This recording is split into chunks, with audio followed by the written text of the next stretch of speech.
A day after one of the most anticipated speeches in recent memory, some were surprised to find life continuing as normal, though there were plenty of strong reactions from around the globe. In Washington, U.S. President Barack Obama stressed that he hadn't had time to sit down and watch Israeli Prime Minister Benjamin Netanyahu's speech to Congress, only going over a transcript. On the core issue, which is how do we prevent Iran from obtaining a nuclear weapon, the Prime Minister didn't offer any viable alternatives.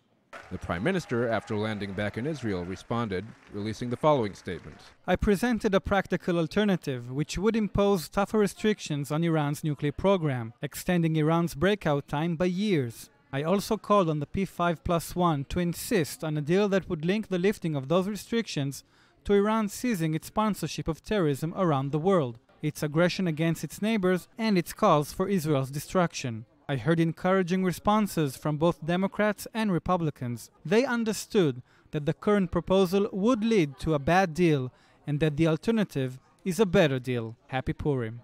In Iran, Netanyahu's dramatics were received dismissively.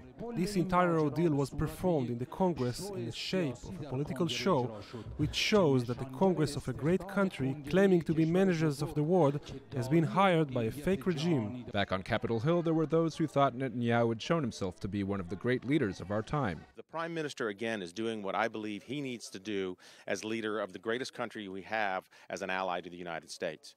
He has to do this. But on the other side of the American political divide, it appears serious damage may have been done.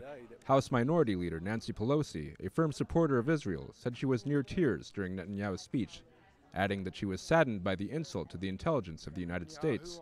The reactions of congressional Democrats are not to be taken for granted, considering the traditionally robust ties between Jerusalem and Congress.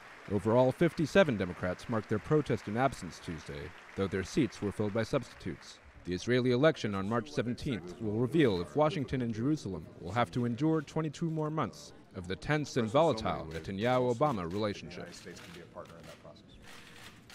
Thank you.